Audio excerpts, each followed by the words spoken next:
नमस्कार, आप देख रहे हैं श्रेष्ठ भारत और आपके साथ मैं हूं मुक्ता सिंह। महिला खिलाड़ियों के यौन शोषण के आरोपों से घिरे पूर्व WFI अध्यक्ष बृजभूषण सिंह एक बार फिर चर्चा में हैं। एक बार फिर उन्होंने कुछ ऐसा कह दिया है जिससे उन्हें तो शायद शर्मिंदगी ना हो, लेकिन बीजेपी नेताओं और प्रवक्ताओं को जवाब देते ना बने। बीजेपी नेता बृजभूषण शरण सिंह अक्सर विनेश फोगाट पर दिए अपने विवादित बयानों को लेकर सुर्खियों में रहते हैं। विनेश फोगाट के कांग्रेस में शामिल होने के बाद भी उन्होंने खुलकर कई बार विनेश पर आरोप लगाए और टिप्पणी की।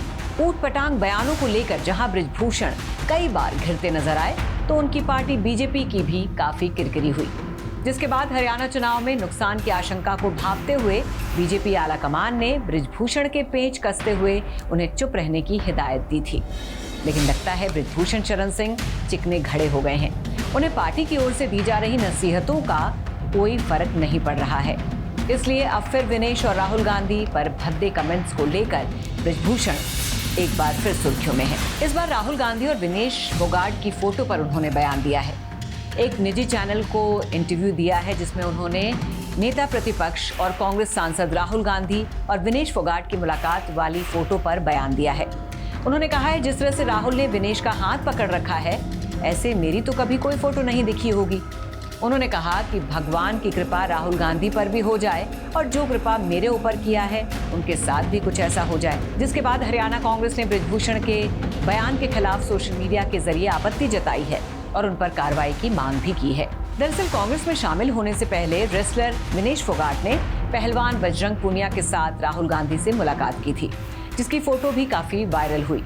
इसी फोटो को लेकर दबंग नेता बृजभूषण अभद्र टिप्पणी करते नजर आ रहे हैं, लेकिन शायद बृजभूषण सूंघ नहीं पा रहे हैं कि विनेश और बजरंग के कांग्रेस में शामिल होने के बाद से हरियाणा का चुनावी माहौल बदला हुआ है।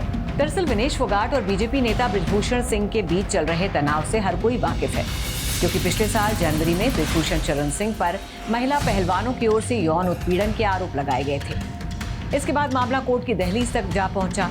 बृजभूषण के खिलाफ यौन उत्पीड़न का केस दिल्ली के राउज एवेन्यू कोर्ट में चल रहा है। वहीं पहलवानों के लगातार विरोध के बाद बैकफुट पर आई बीजेपी ने बृजभूषण से किनारा करना शुरू कर दिया। इतना ही नहीं, लोकसभा चुनाव में भी बृजभूषण को पार्टी ने टिकट नहीं दिया। उनकी जगह उनके बेटे करण भूषण को पार्टी ने कैसरगंज सीट से उतारा। लेकिन बीजेपी का कोई बड़ा और दिग्गज नेता बृजभूषण के बेटे के चुनाव प्रचार के लिए नहीं पहुंचा, जिसकी कसक बृजभूषण को परेशान कर रही है। इसी खींच में अब बृजभूषण विनेश और बजरंग के कांग्रेस में शामिल होने को खुद के खिलाफ साजिश बता रहे हैं। विनेश और राहुल पर तंज कस रहे हैं। लेकिन बृजभूषण को शायद भनक नहीं है कि विनेश के कांग्रेस में शामिल होने और विधानसभा का टिकट दिए जाने के बाद राजनीति गरमाई हुई है और उनके ये बयान बीजेपी को भारी नुकसान पहुंचा सकते हैं। महिलाओं को बीजेपी का साइलेंट वोटर कहा जाता है। जाट किसान की नाराजगी के चर्चों के बीच बीजेपी को हरियाणा में हैट्रिक की उम्मीद भी है, तो उसके पीछे महिला वोट बैंक पर भरोसा बड़ी वजह बताया जा रहा है। बृजभूषण विनेश और बजरंग को घेरने की कोशिश में ऐसे बयान दिए जा रहे हैं जो महिला मतदाताओं की भावनाओं को आहत कर सकता है, और तो और हरियाणा में जीत का सपना संजो रही बीजेपी की जड़ें भी हिला सकता है।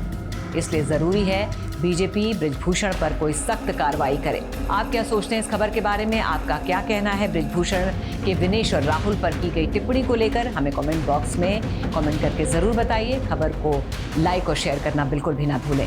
तो फिलहाल के लिए बस इतना ही। बाकी खबरों के लिए देखते रहिए श्रेष्ठ भारत। श्रेष्ठ भारत पर खबरों से जुड़े रहने के लिए चैनल को सब्सक्राइब और लाइक करें, बेल आइकन दबाएं और देखते रहें श्रेष्ठ भारत।